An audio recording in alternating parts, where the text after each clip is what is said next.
Hello, everybody, and welcome back to Trekyards. He's Commander Cocky. He's got a Foley. We are Team Trekyards. That is us. And as Team Trekyards, we love ships. We got some looks at one of the newest ships in the fleets from Prodigy, the USS Protostar. Although you say we got some looks, it's a smorgasbord of views. It was as if the person that commissioned this title sequence, which is what we were referring to, said, some people like things with ships in. They're called Trekyards. Yeah, make every single shot with the ship a new angle, and have her do everything that it'll do in the show, all the gimmicks in one thing. Have it be at camera, fire from camera, just every view. Just do it all, and then Trekyards will talk about it. And your wishes are command. Graphics have been made. We've got some pretty clear views now, and in context, because obviously the only time we've seen it, it was crashing on a planet with sort of a chunk of it invisible to camera. Very, very clear, lots of angles. And I've got 3 graphics, including the transforming gimmick at the end. So I mean, if we can't get a sense of what the ship feels like from this, then I guess wait for the show, because I'm sure it's not that long. I gotta say, first of all, I'm super stoked about this ship. I love the design. It definitely has a Star Trek Online feel to it. Online mixed with some Discovery and, some Kelvin maybe a little bit. But, I mean, it's still keeping true to Rick Sternbach's design philosophy for the latest, that era of ships with the delta or the arrowhead shape for the saucer. I don't know. I was super, super impressed with this title sequence. I thought it was really fun to watch. It's got a good feel to it overall. And, I mean, I was just so impressed with all the shots of the ship. I just did not expect that. So this is definitely ship porn at its finest. So thank you guys for that. That is awesome. And of course, go back and watch our live discussing it, shot by shot, scene by scene, etc. We had fun. You guys had fun too. What did you think when you first saw it? Well, it's nice to see it obviously in full motion. Because we deep dived this stuff previously, so I knew this is what it looked like. You know what I mean? Like that's. But it was about seeing the deflector dish, about seeing how it looks in motion. That was a big thing. I still think it does just look like a Discovery meets JJ ship. I mean, there's so many Kelvin timeline inspirations. It's like, over half of it feels that way. So it's very unprime feeling, but I'm assuming, I'm crossing those damn fingers, that it's going to be a super rare, weird, crazy ship conceptually that will explain why it can look visually extremely weird. And functionally, it has some, there's a lot of gimmicks here that are like, well, that's specialist. So as long as they explain that and not just say it says random A or B ship, then it'll be fine. You're allowed to. The Defiant looks weird, and there are other ships that look weird, so it's fine. But we'll see. And I'll cross my damn fingers. I'll assume that the warp trail coming out of the nacelles is a purely aesthetic choice of the title sequence. That will not be in this show, because that'd be such a shame if the ship is trailing light as part of its normal function, because that is. I'm gonna give them the benefit of the doubt, so that's just aesthetic choice for the title sequence, and hope that they haven't made a big mistake there. Well, I mean, that's the thing. This is also an NX ship, NX 76884.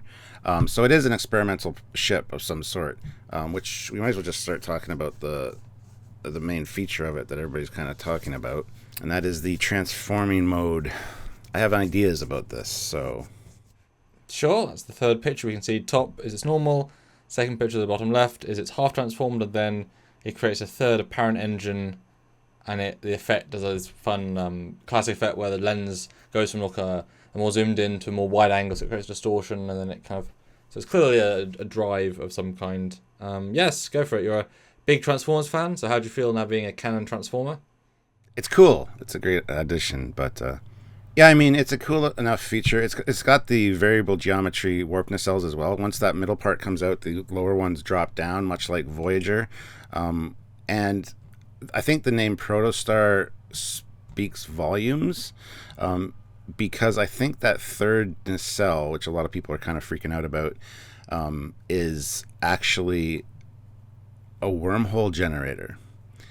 And the reason I say that is because in the Voyager episode, the Omega Directive, obviously with 7 of 9 in the Omega particle, there's a line that Harry Kim says that says, I think there's a Type 6 Protostar out there, and the captain is planning on detonating it and opening up a wormhole to the Alpha Quadrant. In theory, it's possible, and because she doesn't want to get our hopes up, she's not telling anybody. Since this ship is called the Protostar, since we think it's probably linked to Project Pathfinder, maybe a way to get Voyager home, it is trapped in the Delta Quadrant, so it could have been launched and the experimental drive went haywire.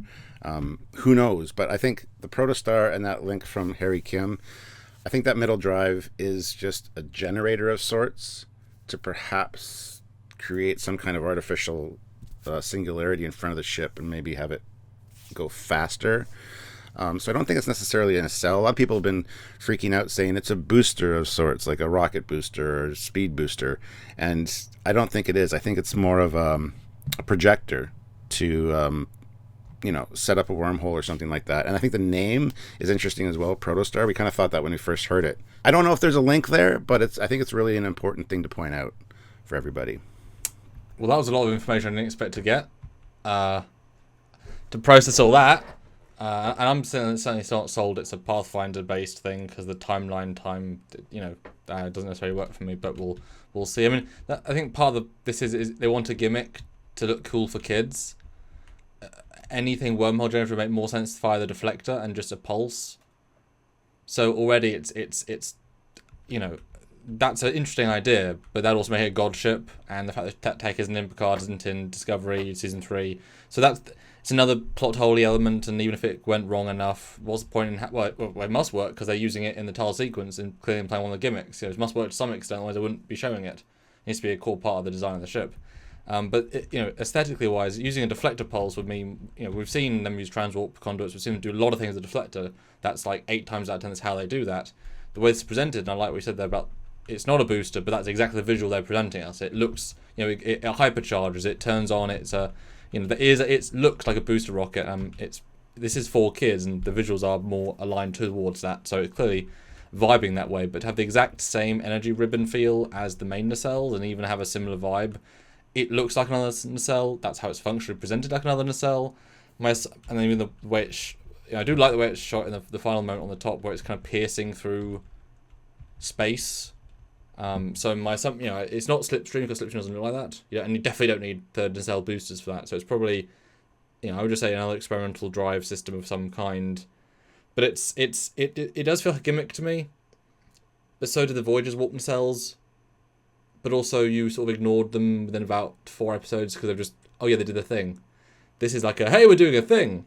It looks cool enough, but I also don't want the streaks. The streaks really distract from me because you shouldn't have streaks. Like, that's the end of the discussion. There isn't an argument to be made for a warp streak or an impulse streak. Like, these aren't propulsion engines. They're creating a subspace bubble, etc. But like I said, very Star Trek Online feel, and that's one of the things that I think adds to that, because you do get those in Star Trek Online. Well, there is a couple of shots where it's not streaking, so I think I'm right there. There's a little bit in the middle, which it actually is that sort of coming round, and you see the deflector. That it looks really sleek, and there's a view of my collage of it from the bottom, and you do see windows, you do get a sense of the shape. And Stuart, this is like 70% Horizon. I'm just going to say it again, like, this is a lot of Horizon's design cues. It's just progressing that design aesthetic, but not making it as aggressive, because Horizon's not an aggressive ship, and this one is Arrowhead-esque, but we know that Prometheus was Arrowhead because it's the most progressive warship. So you're only Arrowhead if you're a warship. The E is not not a battleship, but so it has a more of a leaf feel, a leaf being life. It has more of a general vibe. It doesn't feel aggressive, but I obviously quite like the further pushed back secondary element because I put on my ship too. Well, yeah, one thing that I noticed as well is it seems like a very small ship. We already pointed that out when we first talked about it, but considering that third nacelle just kind of transforms and comes out of the secondary hull, I would assume there's no shuttle bay back there. Probably doesn't have any shuttles of any kind, would be my guess. It seems like a small ship. We've seen the size of the bridge dome kind of thing from inside. We've seen that view of it we first got when it was crashed on the planet. I just don't think there's much to this ship. It's not very big at all, which I think is fine. Well, it gives me vibes of the Warp Delta in that it's just designed to do a thing. It's a testbed ship, and god ships are tricky, but ships that are almost broken in a sense, it can do this one thing, which means it's a test ship. It got lost. It hasn't got weapons, hasn't got shuttles, barely got transporters, hasn't got any of the amenities. And so as a narrative device, yes, it's a functioning spaceship, but ain't no functioning starship. And so as the people, they then say, oh, we have to go find a Talaxian colony to get a transport system, and we have to go find this to get some torpedoes, and that creates several seasons worth of possibilities. And certainly no physical weapons, definitely no shuttle bay, no forward torpedoes, no aft torpedoes. I mean, we can see. I mean, we're getting pretty clear views. Yeah, and with the amount of windows, it, like I said, doesn't seem large. Now, you had mentioned earlier about using the deflector for creating like a wormhole kind of generator. My theory for that is that, yes, that big deflector is still the main projector. However, the third thing coming out is maybe it captures omega particles. Maybe, I don't know what it would do, but it's the power system, the power drive for the deflector for the creation of the anomaly. The warp nacelles still do their thing. So I had somebody last night freaking out on my live about the fact that there's 3 nacelles, and he's very strict, a stickler for the pairs rule. And I don't think it's just a regular drive. Oh no, of course it's not a regular warp drive, but it's a specialist drive. No, and definitely it's deflector forward, very much so. And I think now I'm content to say that top line is a deflector. We were originally saying it's a weird, like, it's not Windows, the scale doesn't work. It's not a registry light like the Disco Prize because that's silly.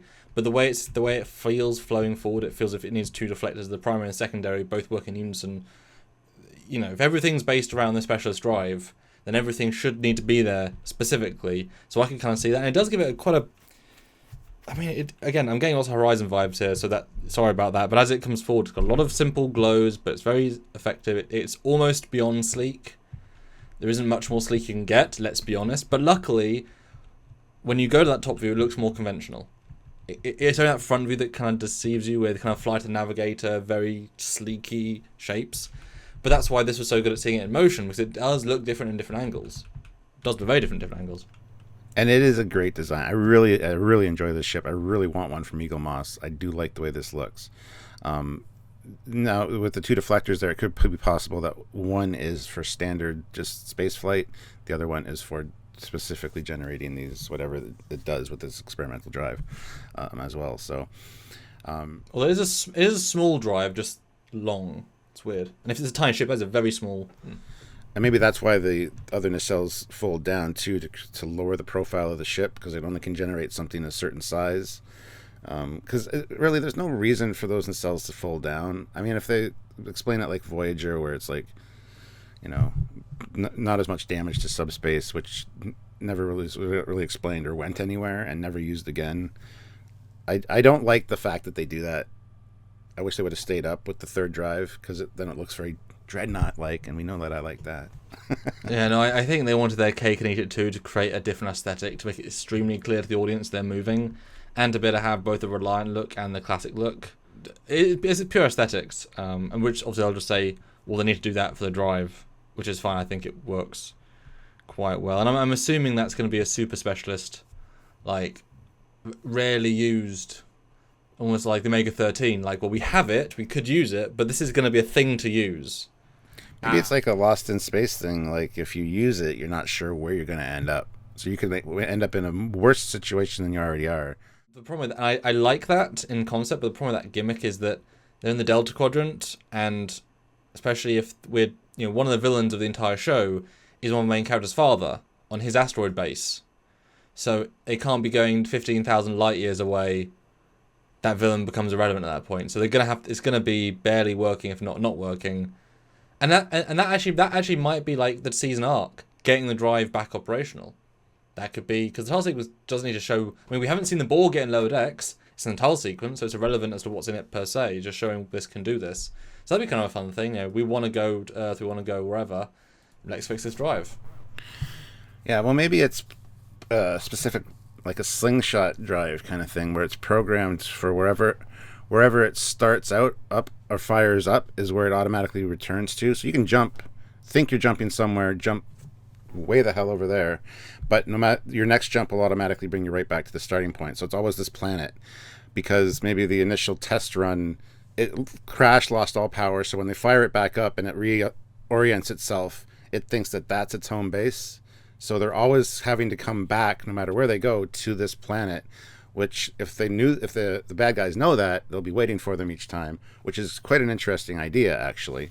I mean, there's lots of possibilities. We just don't know enough right now. Oh, we know nothing. Just we're seeing a thing. Although, like I said, by that, what you just said, it just sounds like a less advanced Red Angel suit, which was already perfected 400 years ago. You'd think that they might tie in with something like that. I don't know. I really like the way this thing looks. Seeing it in motion, so much in the intro was impressive. Like this, for me, as far as intros go, this is like right up there with Voyager now, as far as which is the best, because this was really impressive. The music was impressive, but we'll talk about that more in our we did talk about that more in our live. As I said in our live, my only gripe about this intro is that it's not as character forward as it could be, which gives it a slightly meandering feel, like slightly on the balance, but that might be taken over by the names appearing. That might pull the focus in, so we'll see. But yes, it's definitely, as we said with the teaser, lots of these images are paintings, and that's real impressive. And considering we've, for these big franchises, we're used to Clone Wars and Rebels where they look fine. You know what I mean? They look nice, but you're not going to say, "Oh, that's a painting." So that's a stylized CGI.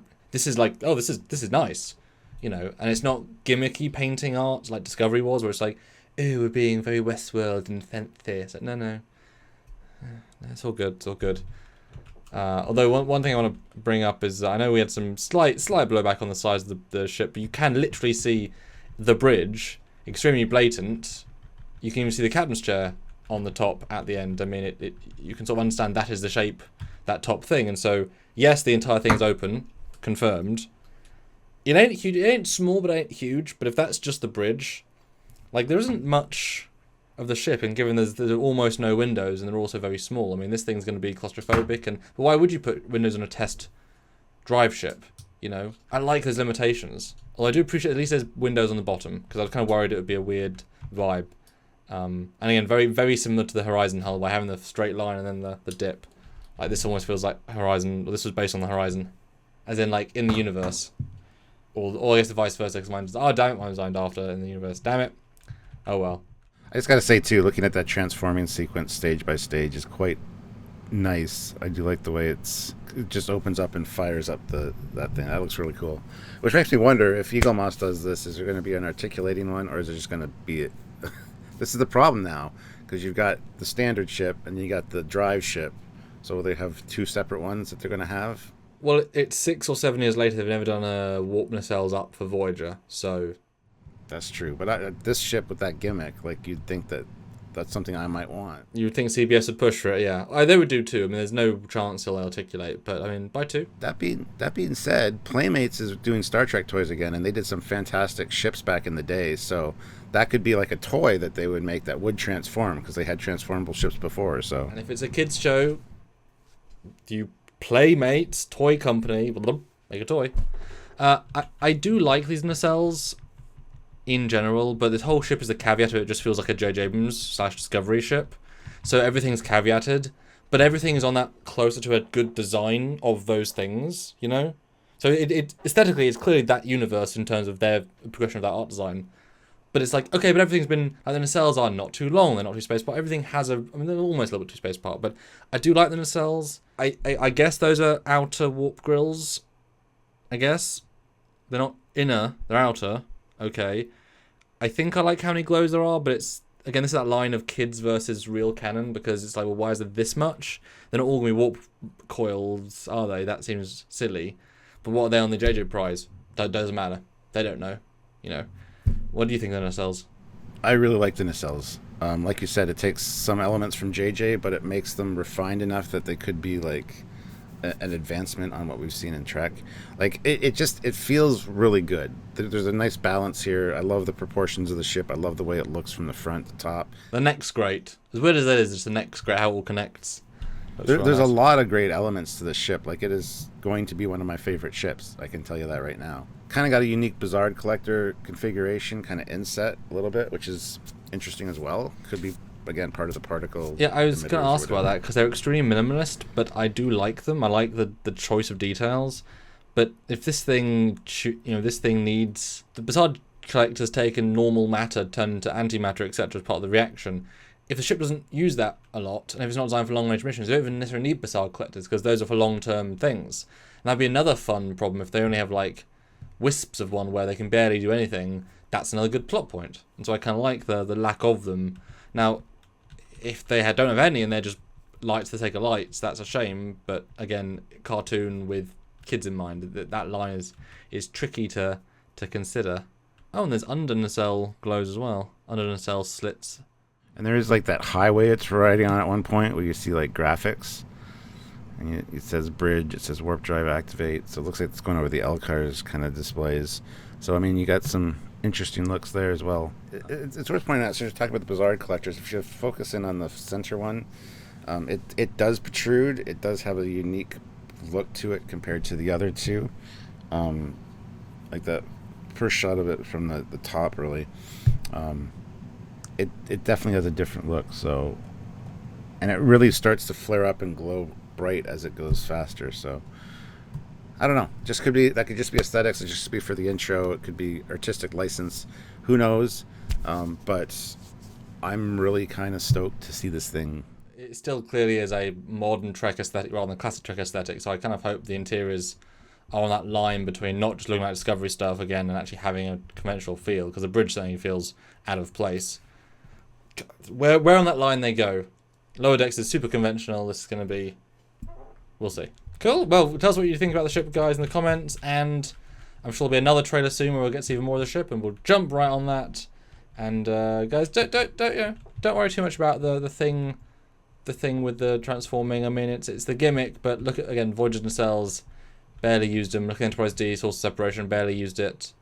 I doubt they're going to be, hyperspacing every week. So it's all good. It's all good, guys. It's all good. That being said, I think they'll probably use it quite often in Gimmick if it is a kids show. Might be every episode. Okay, well, we'll have to play some bets then when we get there. Bet down below. Who do you think's who's right on that?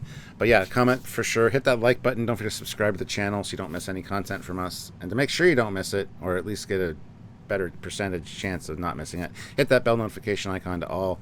YouTube will sometimes tell you, but if you want a better chance of finding out what we're doing, hit that notification bell icon to all. And don't forget to join us for the lives and all the interactions that we have with you guys. We love doing these videos. We do almost daily videos when there's new Trek out, and we do many lives a week. So you can always find us. You can always talk to us directly. So lots of ways. So, and of course, if you want to support that torrent of quality content from Trekyards, wish I did torrent of tantalizing content from Trekyards. Tidbits from Trekyards. There you go. Tidbits of tech. Yeah, tips and tricks from Trekyards. Excellent. Yes. We got there, Stuart. Well done. Then, of course, support on Patreon if you can, the monthly service, or join the YouTube channel. Again, monthly does help a massive amount. Or support the channel via those lives during the super chats. Those things are the bread and butter, are the lifeblood, are the peanut butter and jelly sandwiches that keep us all fed and going. So support if you can. And if you can't, just tune in and check it out. The views do help, and the sharing does help. Thanks in advance, and we'll see you next time. That's right. So until then, I'm Captain Foley. I'm Connor Congress. Bye, guys. See you guys.